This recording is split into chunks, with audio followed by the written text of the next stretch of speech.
distracted you from our conversation about gear. Okay. So you said use the Apogee into Apollo. Apollo. I have had an Apogee before. Okay. I've Apollo. used that. Those are great too. So Apollo into the laptop. Did you add extra memory to your laptop? Did you do anything? No, nothing Just crazy off the going shelf. on. Yep. All right.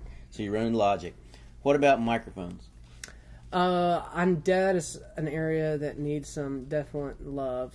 I just have very cheap mics, honestly, right now. But the stuff that I recorded the album with, most of that was we cut most of the vocals either at Massey's place, which he has a really P12, I think it is, which a lot of the vocals were cut with the P12, and then.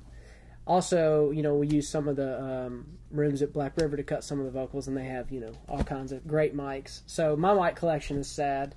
And it's really, really simple. But that's something I'm hoping I can. But what do you like when you and Kelsey wrote? Yeah. What microphone are you using to cut her vocal for the work tape?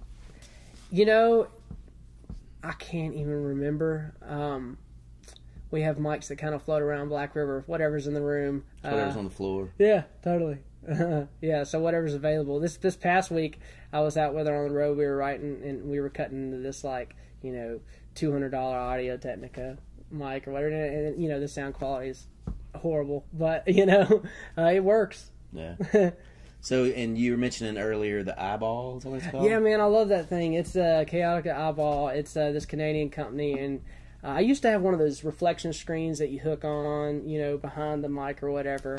And I just found that this Eyeball is just much more efficient about just isolating your sound, getting more consistent vocal sound. Because if you cut everywhere, we might be cutting, one day in my writer room or one day at Jason's or one day out on the road. That Eyeball makes it a more, I guess, a controlled, consistent sound, So I love that thing.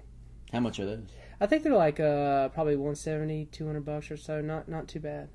And describe that just a little bit for people who don't know what it is. Okay, so it's basically a big old piece of foam with a built-in pop filter, and it's you can find them online. They do all these tutorials, and they're singing in these big reverbing rooms, and they throw this eyeball on there and it isolates it up and shows you how it works or whatever. But yeah, basically it's just you just stick this mic in this foam, and it has this little blue pop filter, and it just isolates the sound. And if you took it off, it would just be curved to where everything was just pointing towards the capsule inside the foam. And yeah, it's just really, really efficient. And I even cut guitars with that thing on there.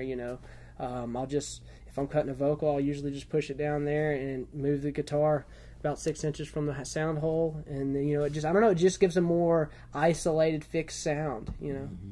And then you can alter the sound in the computer. For sure, you can add reverb or whatever if you want a more roomish sound after the fact. But I like things going into Pro Tools or Logic, whatever. I like them to be pretty dry because I like to, throw on a bunch of plugins or whatever. Right. That's just fun.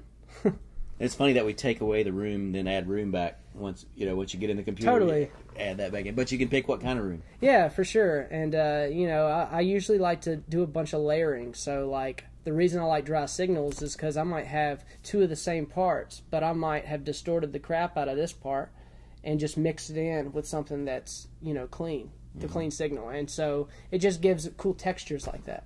Right.